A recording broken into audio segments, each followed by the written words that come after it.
Buenas tardes, muchas gracias por venir. Muy emocionados de estar aquí en Morelia. Edgar ya es prácticamente local en este festival, es mi primera vez y estoy verdaderamente impresionado con lo que es el festival. Creo que es un festival que es orgullo para México, pero también para América Latina, y que deberíamos tener festivales como estos en todos nuestros países. La muestra es impresionante, el público es increíble y bueno, estamos especialmente emocionados de presentar esta película aquí porque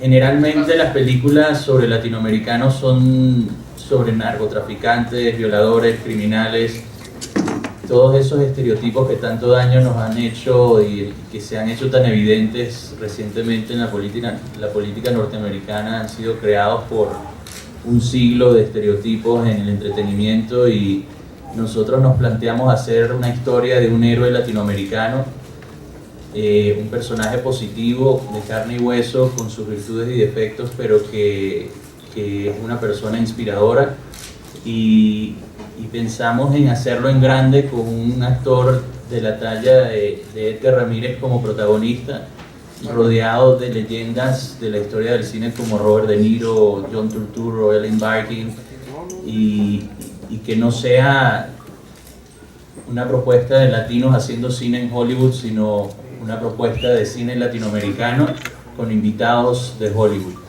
Y eso es lo que el público mexicano, el público de Morelia va a ver esta noche.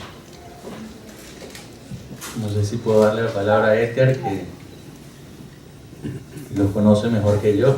En realidad, mira, fue una película bien difícil de lograr, bien difícil de financiar, bien difícil de rodar, pero el resultado nos enorgullece muchísimo. Edgar se transformó por completo en Mano de Piedra Durán, entrenó durante casi un año para emular el estilo de boxear de uno de los mejores boxeadores de todos los tiempos, y su relación con Robert De Niro se ve en la pantalla. Es impresionante la cercanía y el calor que hay entre los personajes, y creo que en parte fue gracias a una conexión especial que tenían tanto él como De Niro con los personajes. Y bueno, no es común que una película latinoamericana se vea en Latinoamérica. Además de romper barreras con respecto a lo que se exhibe en el cine internacional, hay que también romper barreras que existen entre nosotros. Nosotros, criándonos en Venezuela, era muy raro cuando recibíamos una película mexicana en los circuitos comerciales. Generalmente venían en un festival, en una muestra especial, y es lo mismo con las películas argentinas, con las películas brasileras. Todos estamos alineados viendo cine norteamericano.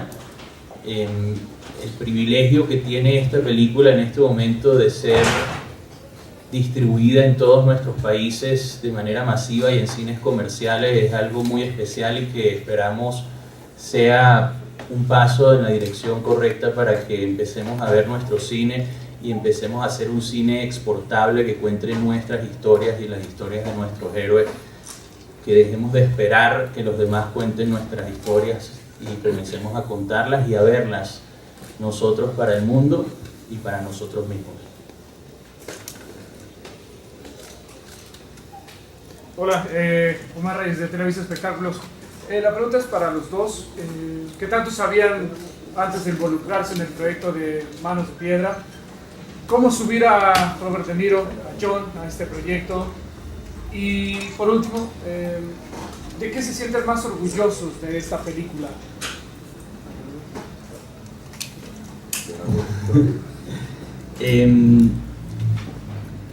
Yo creo que cuando uno se cría en Venezuela ha escuchado el nombre de Mano de Piedra Durán como una especie de superhéroe desde chiquito, ¿no? Pero fue cuando empecé a involucrarme en la posibilidad de contar su historia cuando descubrí todo lo fascinante de su carrera, toda su rivalidad con Sugar Ray Leonard, el papel que hace Usher, y en especial la relación que tuvo con Ray Arcel, su entrenador. Me pareció que permitía una dicotomía interesante, porque los panameños siempre han tenido la presencia norteamericana en su territorio como algo relativamente negativo, pero Durán crece con la presencia de la ocupación americana, pero además con el recuerdo de que su padre es un marine americano que estaba en Panamá.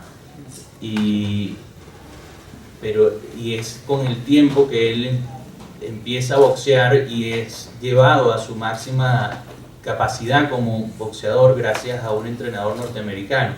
Entonces esa relación de amor y odio que Durán desarrolla con los Estados Unidos, con el gabacho, como dicen por aquí, siento que es muy parecida a la relación que tenemos todos los latinoamericanos con esta gran potencia que nos da y nos quita, que nos ayuda a desarrollar nuestro potencial, pero a la vez nos oprime culturalmente, a veces económicamente, y hay esa historia tan amarga y a la vez tan dulce en la relación del sur y el norte, que me pareció que Durán capturaba muchísimo esa esencia. La ¿De siguiente... qué te sientes más orgulloso ambos, ¿no? ¿De qué se sienten más orgullosos de esta película? Yo creo que lo que más me enorgullece es que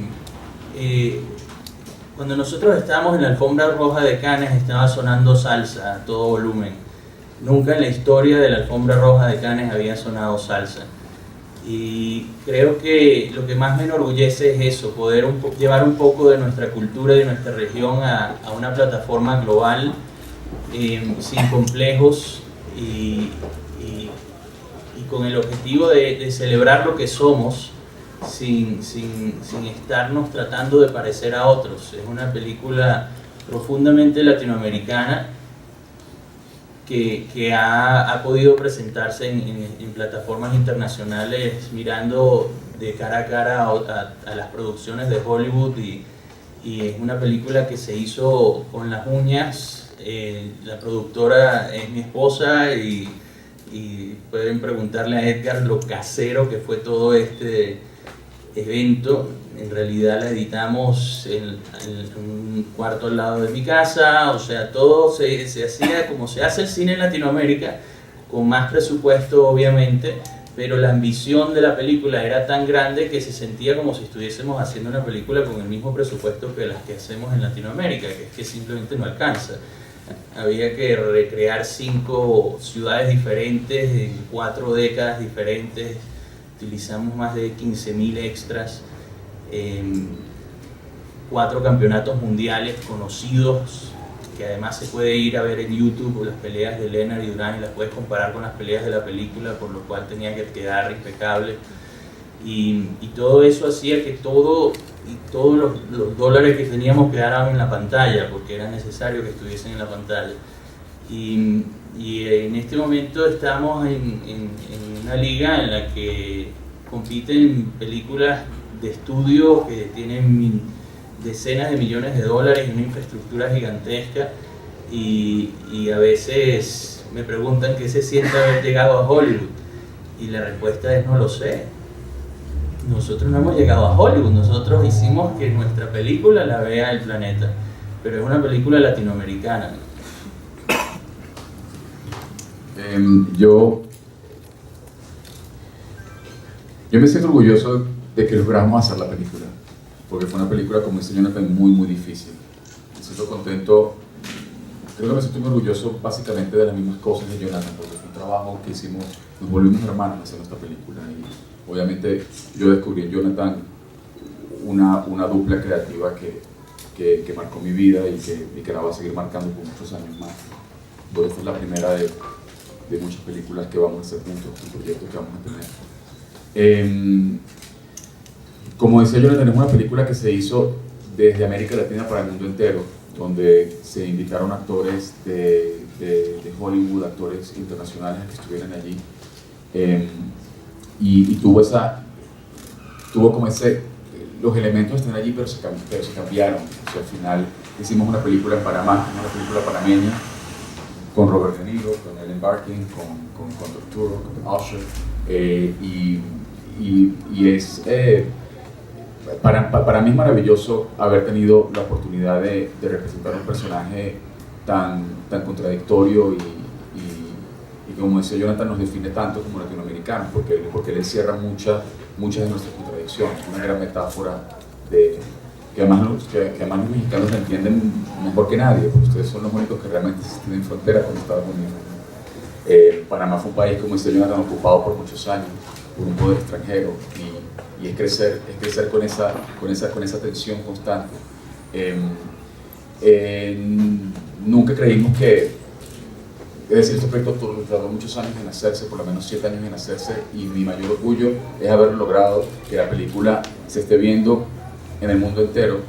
Se va a ver por primera vez en México esta noche, y ya comienza todo su estreno por América Latina. El primer país donde se estrenó fue en Panamá, que fue simultáneamente con los Estados Unidos, con Canadá. Pero digamos que en México hoy es la primera vez. O sea, de alguna manera sentimos que la película ya llega a Latinoamérica a partir de esta noche, y me siento muy feliz además de participar en una película latinoamericana que se estrena simultáneamente en todo el continente. Yo creo que una de las cosas que decía Jonathan, una de las grandes contradicciones que tenemos que resolver nosotros en nuestro cine, es que deje de ser más fácil ver una película mexicana en Nueva York, en Los Ángeles, en París o en Londres, que verla en Buenos Aires, en Montevideo o en Caracas. Es más fácil ver una película peruana en un cine en el Lower East Side de Nueva York que verla en Bogotá o verla en Ciudad de México. Y Durán es una película panameña que se va a ver simultáneamente en todo el continente, y me siento muy orgulloso de eso. Me siento muy orgulloso de que a través de esta película vayamos avanzando, como dice Jonathan, en la dirección correcta. O sea, que nuestro cine se vaya viendo y que tengamos mejores plataformas para contar nuestras historias.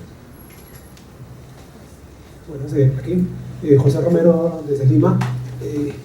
Lejos de los valores de la película, me gustaría que me cuente Jonathan sobre la importancia, para mí, el ejemplo, ¿no? El hito que es la película para Sudamérica, para cada país, incluido mi país, como producción que se hace posible gracias a la Film Commission de cada país, ¿no? Porque en otros países casi no hay, en Perú, Bolivia, Chile. Me gustaría saber la importancia del Estado panameño y también de hace años hablar de la película en el mismo Festival de Panamá, ¿no? Me gustaría que ahondes ese tema.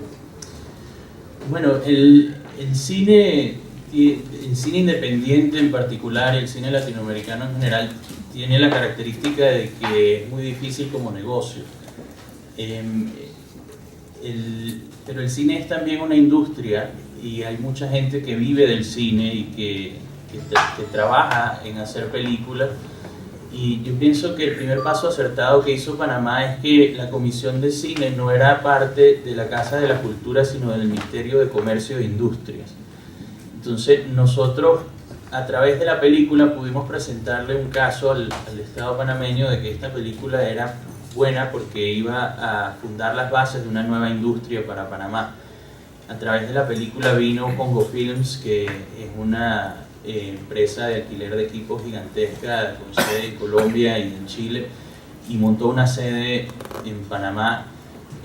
Cletus, que es una compañía de catering mexicana famosísima de películas, también montó una sede en Panamá, y se fue creando industria. Se creó un crew, después se hicieron varias películas con el mismo crew que trabajó en la película, y que muchos de ellos no tenían experiencia sino en comerciales, nunca habían hecho una película, y ese fue el caso que presentamos frente al gobierno, y tuvimos la suerte obviamente de que Mano de Piedra Durán es el ídolo de todos los panameños sin excepción, sin tolda política, y todos querían apoyar la película. Y en ese momento estábamos a punto de filmarla en Puerto Rico, porque Puerto Rico tiene un incentivo gubernamental gigantesco, y básicamente le dijimos al gobierno: si no nos ayudan la filmamos en Puerto Rico, y vamos a decirle a todos los panameños que fue culpa de ustedes. Y eso fue bastante persuasivo, y nos ayudaron. Obviamente un porcentaje pequeño del presupuesto, pero a veces un porcentaje pequeño en el momento adecuado genera también confianza en los inversionistas que quieren poner el resto, porque por más que sea, uno está llegando a Panamá, uno es venezolano, no lo conocen de toda la vida, pero el hecho de que el gobierno ya te vetó, el gobierno ya te dio un aporte, hace que se genere cierta confianza y sea más posible para los inversionistas confiar en la película como negocio.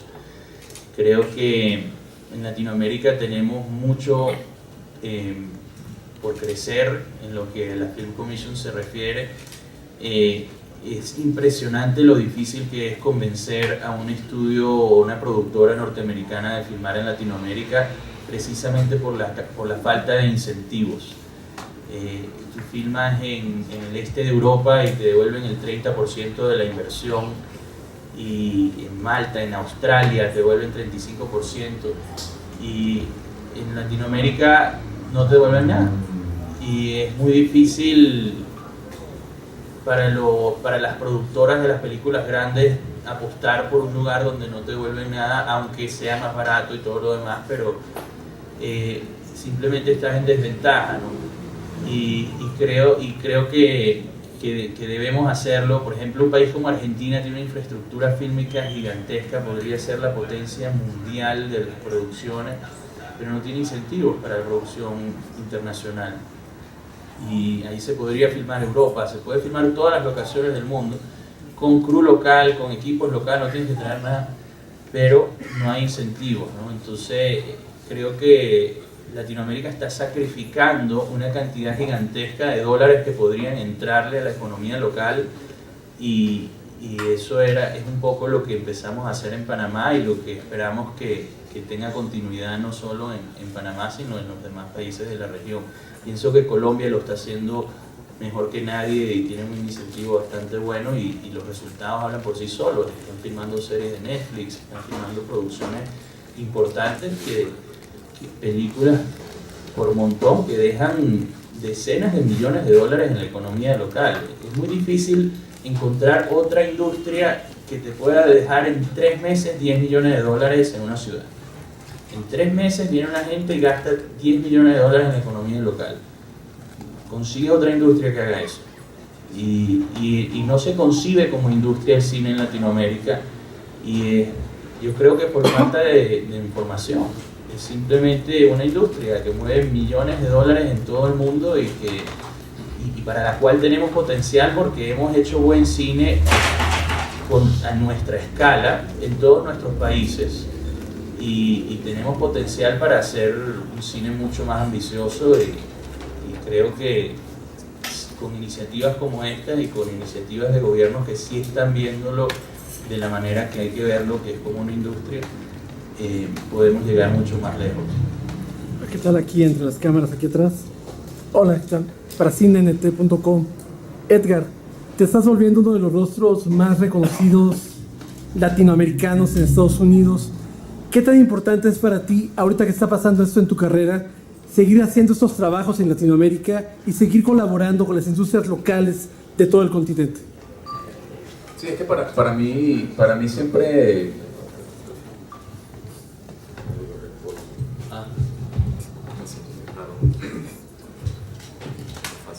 Yo, para mí es un proceso natural, porque, ¿se escucha? Sí, para mí es un proceso natural, porque yo, desde el principio de mi carrera, siempre perseguí trabajar en diferentes cinematografías. Yo nunca me propuse algo demasiado específico. Yo nunca dije, bueno, tengo que trabajar en Hollywood y que mi fuente de trabajo y la mayor parte de los proyectos sean allí, o tengo que trabajar en Europa. O sea, para mí fue, una cosa me fue llevando a la otra, y así sigue sucediendo. Yo soy latinoamericano, soy venezolano, yo comencé haciendo cine en América Latina, y ese es mi camino natural. Es una cuestión de proyectos y obviamente de curiosidad, de la curiosidad que me despiertan los personajes. Pero para mí siempre va a ser muy importante estar ligado al cine de mi región. Cada vez se está haciendo mejor cine, cada vez estamos ganando más espacios a nivel mundial. Creo que, como se hace un rato, el reto es ganar espacios dentro de nuestra propia región. Creo que ese es el reto, uno de los retos y una de las grandes ironías y de las grandes contradicciones que tenemos que resolver, porque la realidad es que a nivel global, fuera de América Latina, nuestra presencia es clara, es precisa y ya no es una cuota. Y sobre todo en los Estados Unidos, donde somos una realidad demográfica incuestionable, en dos sentidos. Somos un mercado incuestionable. Y bueno, y a mí me emociona mucho las oportunidades que estoy teniendo de poder trabajar en proyectos interesantes, y bueno, muy contento con este proyecto en específico, porque creo que combina eso, talento latinoamericano para el mundo entero. Hola, aquí al fondo. ¿Qué tal? ¿Cómo estás?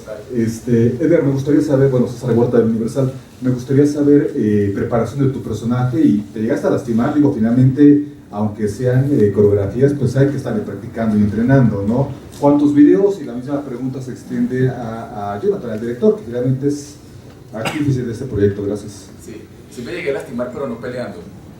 Y no me lastimó ninguno de los boxeadores de la película, me lastimaron las actrices de la película. Los únicos accidentes que tuve fueron con las dos actrices de la película. Graciosos y accidentes al fin, pero sí fue muy curioso que una película de boxeo por la que me preparé por más de un año, donde hice sparring con peleadores amateur, donde además tengo aproximadamente 6 peleas en la película, tengo 2 peleas muy intensas con Usher, que se preparó de una manera increíble también. El único lugar donde me rompieron la nariz fue en una escena dramática con una de las actrices, y el único golpe que me salió un chichón fue con Ana de Armas, la actriz cubana que hace de mi esposa en la película. Esos fueron realmente los únicos accidentes que tuve, nunca fueron en el ring.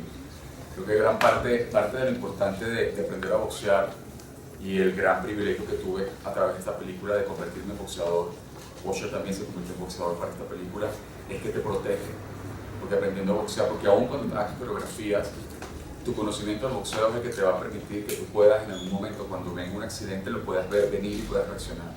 Y era muy importante, ¿no? Nuestros entrenadores, bueno, a mí me entrenó Durán, me entrenó Sugar Ray Leonard, tuvimos el privilegio de ser entrenados por estos campeones. Fue un equipo alucinante de entrenadores, tanto en Panamá como en Estados Unidos. Lo primero que nos decían era la importancia, o sea, nos recalcaban la importancia de aprender a boxear como un mecanismo de seguridad también en el set.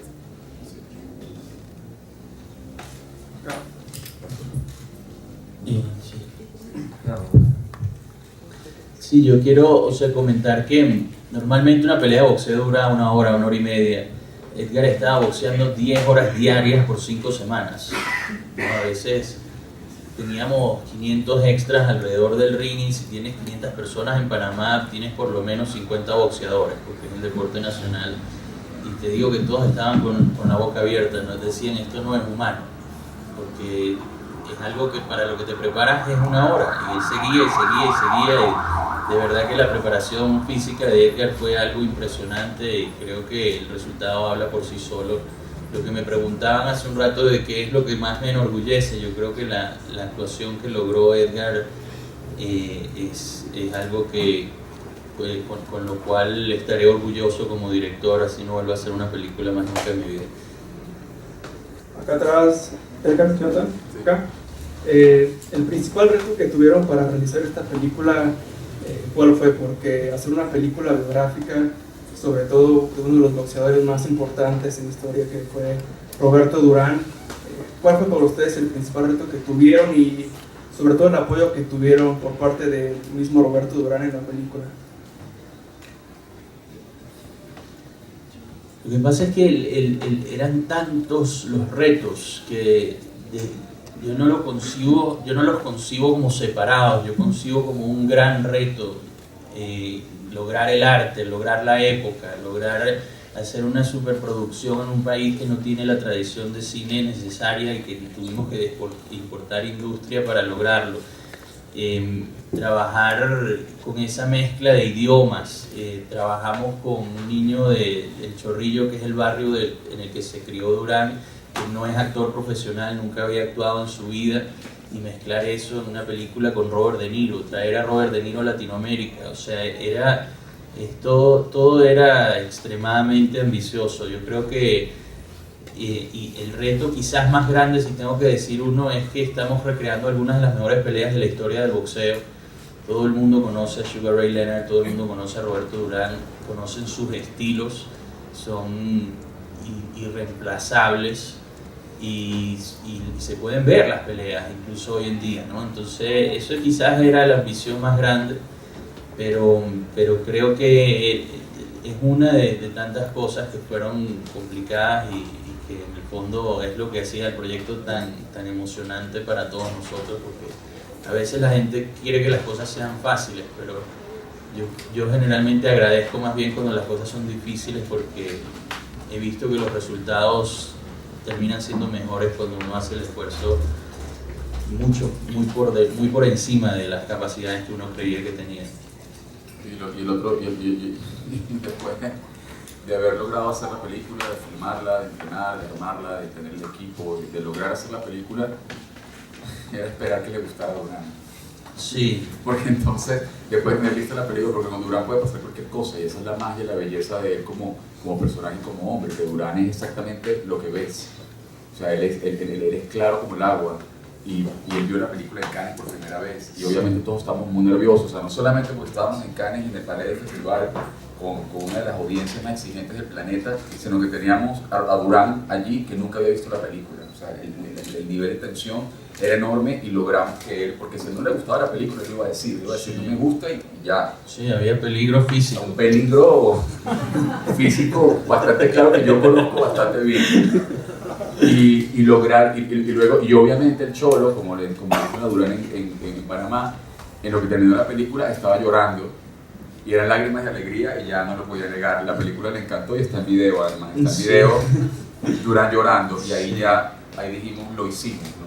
Ahí lloramos nosotros. Ahí lloramos, ahí comenzó a llorar él, comenzó a llorar yo, y lloró todo el mundo, hasta Deniro lloró. Sí, en realidad nos jugamos todas ahí en la mesa, ¿no? Poniendo a Durán a ver la película por primera vez en el Festival de Cannes, pero yo, que después de tantos años trabajando en esta película, siento que conozco a Durán, pensé que era la mejor manera de darle esa gran sorpresa, que no es que la estás viendo en la sala de edición conmigo, sino que la estás viendo en digamos, el evento más importante que existe en el mundo, con 2000 personas, y fue de verdad una experiencia increíble para todos nosotros, y un homenaje a una persona que indiscutiblemente lo merece.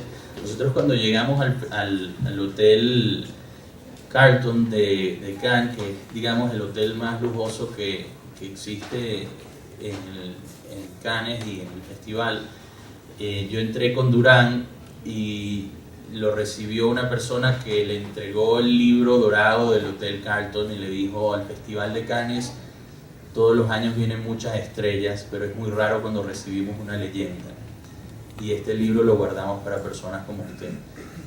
Y eso fue muy especial para Durán, y bueno, obviamente para mí, y creo que se le está dando un homenaje en vida a una persona que lo merece, y que es muy raro que esto ocurra, pues. Otra de las cosas que cuando preguntas cuál era el reto más grande, es que Durán no era el jefe de un cartel.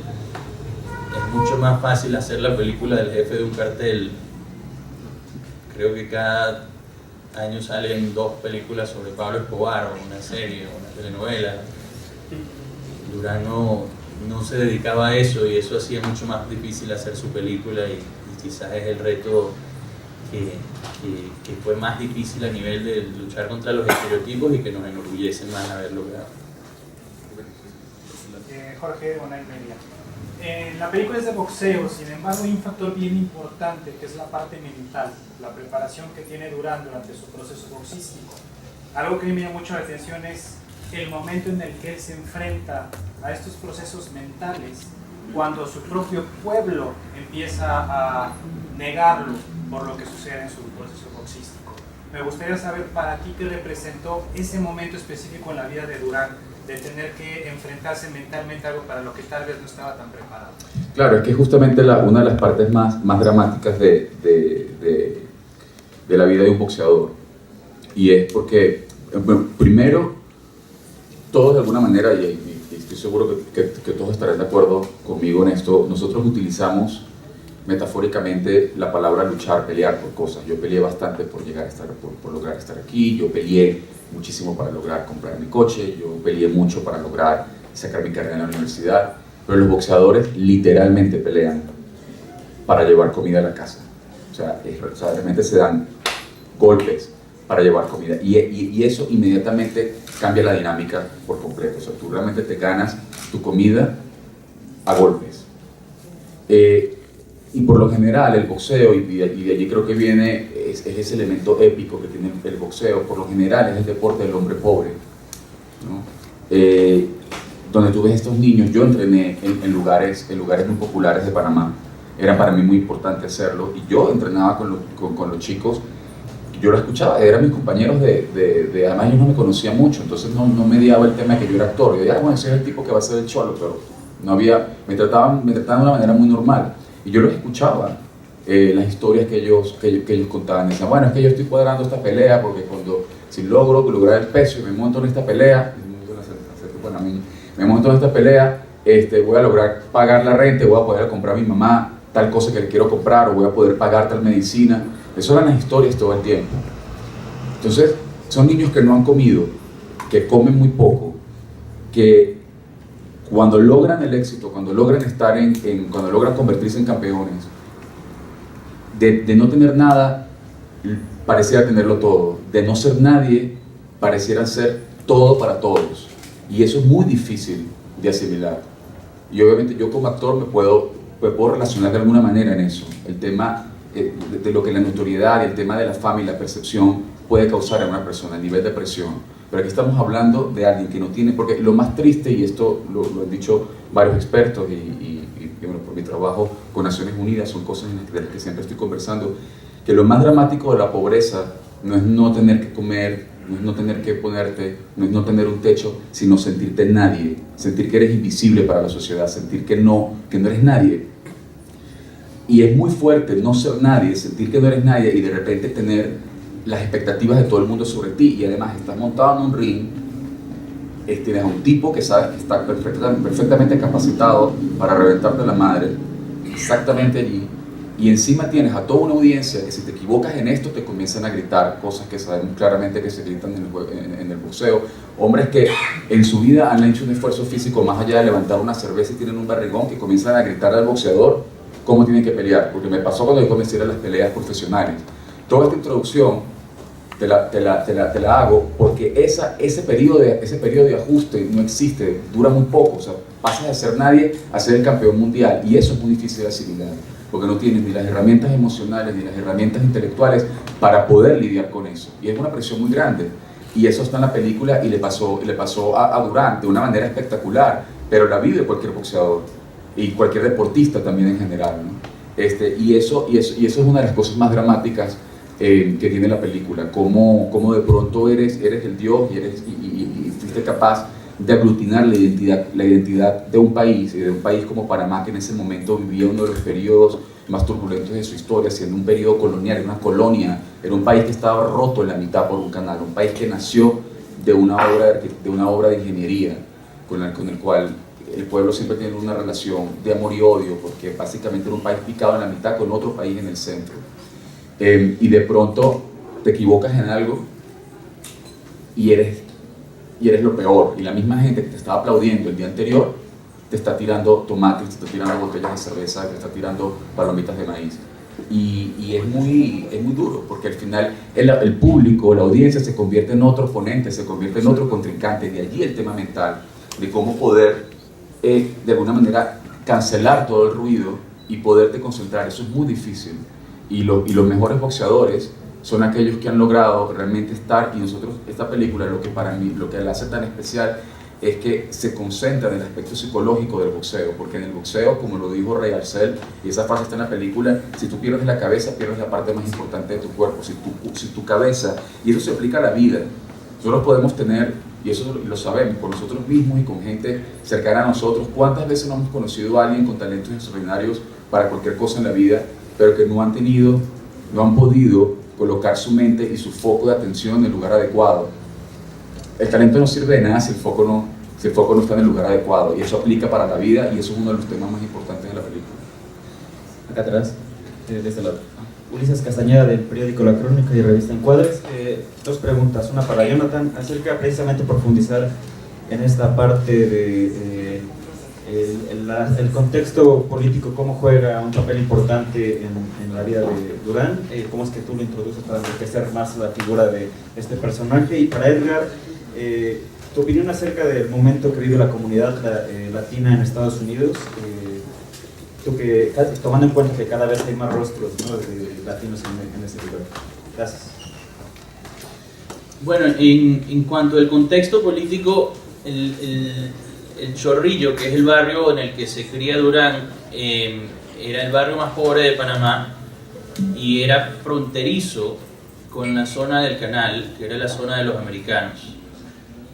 La diferencia es impresionante, porque de un lado al otro era la típica pobreza latinoamericana, centroamericana, que es quizás la pobreza más grande de todas, y del otro lado era Estados Unidos. Es un poco como lo de estar en Tijuana, ¿no? Que uno ve un contraste gigantesco, pero incluso más grande porque Tijuana es una ciudad más grande y tiene sus zonas pujantes y eso. Y Panamá en los años 60 era un país relativamente pequeño y el Chorrillo era una zona muy muy pobre, y era criarse viendo del otro lado de la vereda a gente que lo tiene todo. Y el papá de Durán era uno de ellos. Los Marines iban para Panamá a divertirse en los fines de semana, y en ese proceso se consigue una chica panameña y queda embarazada y la abandona. Entonces Durán crece, digamos, soñando con vengarse de la ocupación. Su padre es la ocupación, o sea, era inevitable introducir el elemento político en esta historia, y es una de las cosas que me atrajo desde el principio de la historia. Es parte de lo que yo soy. Yo soy periodista. Mi primera película, Secuestro Express, fue una película bastante política, y creo que es parte de lo que somos y lo que hace que valga la pena contar esta historia, porque se han hecho tantas películas de boxeo buenas que uno siempre tiene que preguntarse, ¿hace falta otra película de boxeo?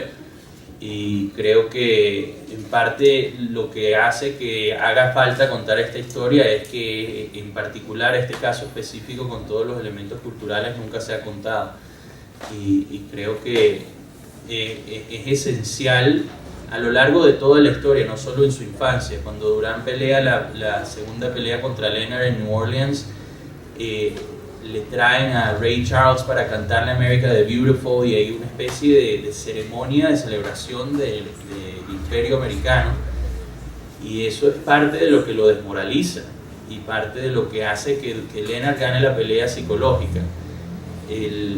Yo la primera vez que me reuní con Leonard me dijo que a él Durán le enseñó que el boxeo es un deporte mental. La realidad es que cuando dos boxeadores tan buenos como Leonard y Durán se enfrentan, es imposible que uno gane por sus habilidades físicas, porque las habilidades físicas de los dos son óptimas.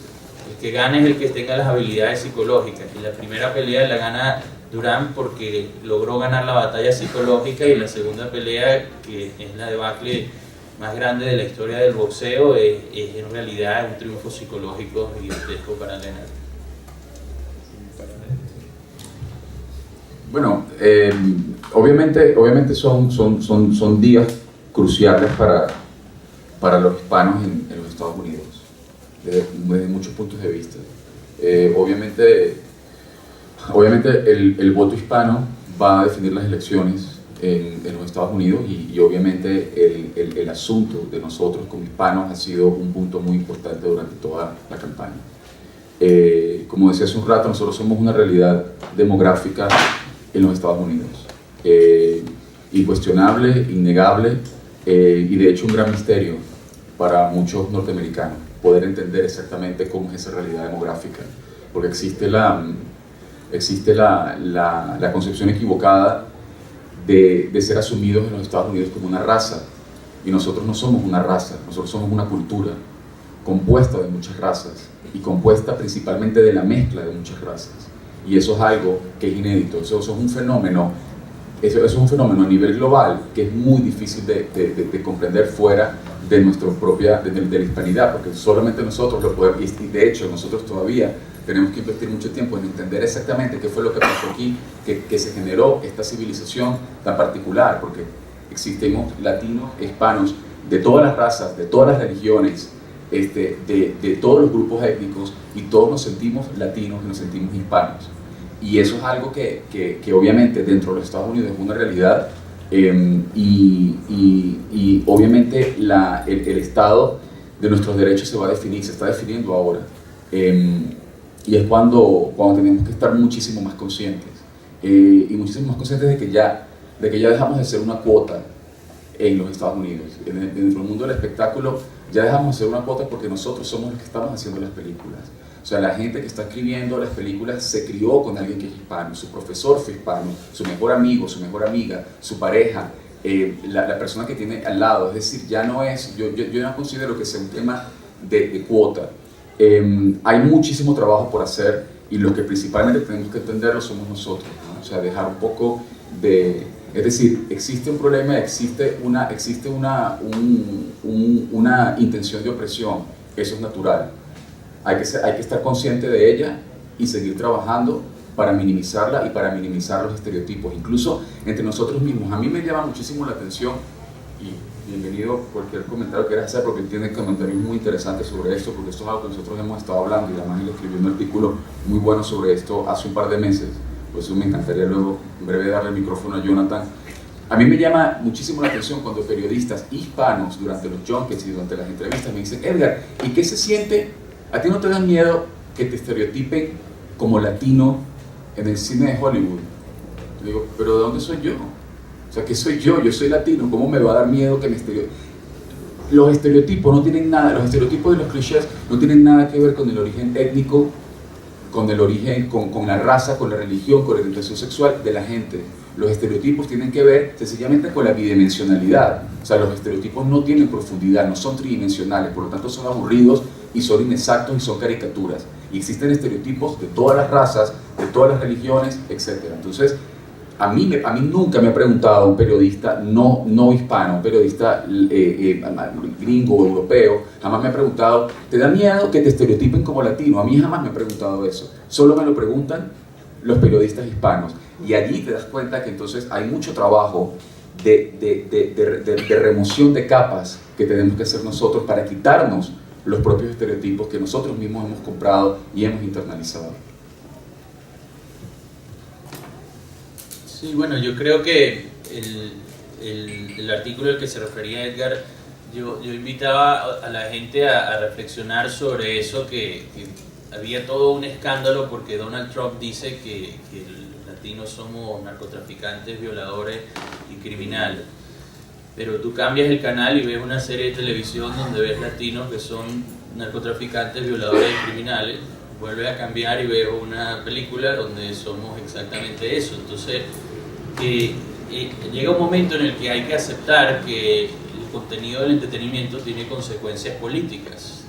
El populismo racial no ocurre como un fenómeno aislado, espontáneo, es una consecuencia de un problema que ha surgido en la sociedad, y la realidad es que muchos de los americanos que apoyan a Trump es gente que el contacto que ha tenido con latinoamericanos ha sido a través de los medios de comunicación, porque están en zonas donde no hay muchos latinoamericanos. Entonces es hasta difícil culparlos de que crean que esos personajes que siempre han visto como narcotraficantes, criminales y violadores no lo son. Entonces hay que cambiarlo, no solo porque vale la pena, porque hay historias maravillosas, pero hay que cambiarlo también porque es peligroso no hacerlo.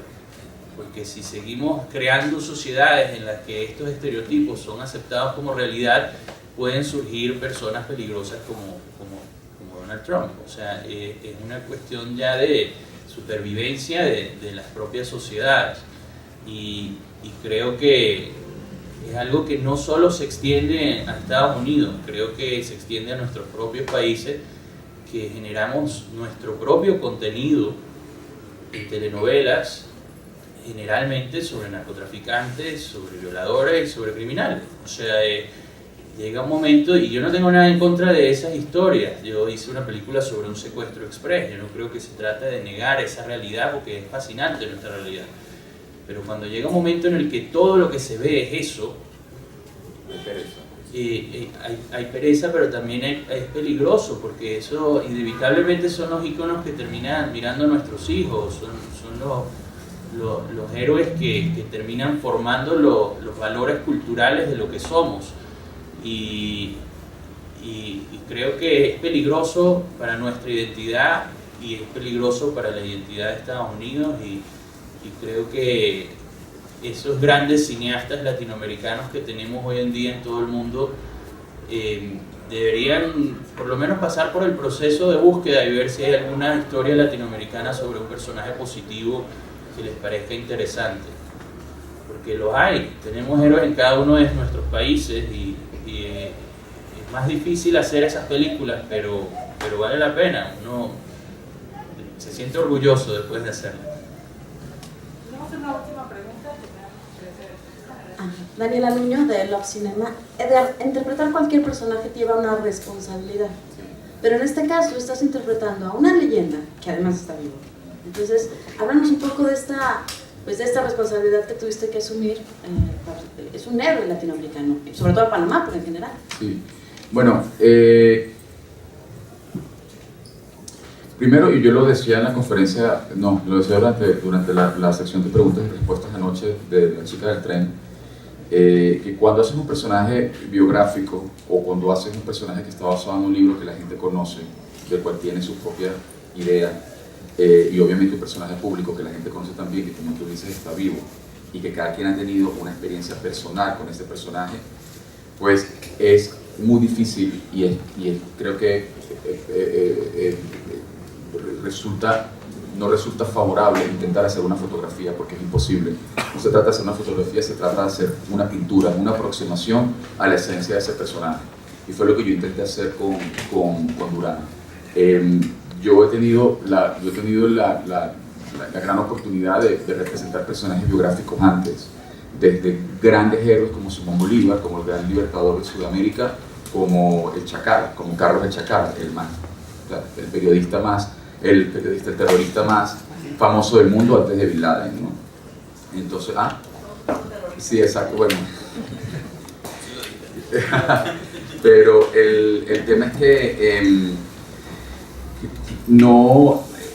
hay que tener mucho cuidado en que esas expectativas que puede tener la gente y esa presión no afecte la libertad del proceso creativo que todos necesitamos para poder hacer algo que sea medianamente interesante. Y allí es un riesgo que hay que tomar, ¿no? Yo trataba de no verlo en términos de responsabilidad, porque yo no hago, aun cuando he participado en películas que tienen contenido político, no las hago por razones políticas. O sea, mis posiciones políticas no se relacionan de manera directa con el tipo de películas que yo hago. De hecho, muchas veces me gusta confrontarme y enfrentarme a personajes que tengan una posición política y una posición moral y ética distinta a la mía. Eso es lo que lo hace interesante para mí. Pero en este caso trataba de no verlo tanto como una responsabilidad, sino como un compromiso con las contradicciones y con esa esencia que logró que ese personaje fuese tan único como para que se hiciese una película sobre él, ¿no? Y así es como yo lo veo, ¿no? Últimamente, no sé, hay algo que está pasando con mi carrera y las biografías. O sea, me buscan mucho para eso, no sé. La razón, no sé, hay como una danza secreta entre personajes y actores. Y yo no he terminado de codificar exactamente qué consiste esa danza, si somos nosotros los que los buscamos o ellos nos encuentran a nosotros. Pero definitivamente trato de términos como presión, peso histórico, responsabilidad, yo trato de ponerlo un poco de lado y me concentro más en compromiso con la verdad del personaje, con la esencia, con eso que hace único a los personajes y que los hace merecedores de que sus historias sean contadas.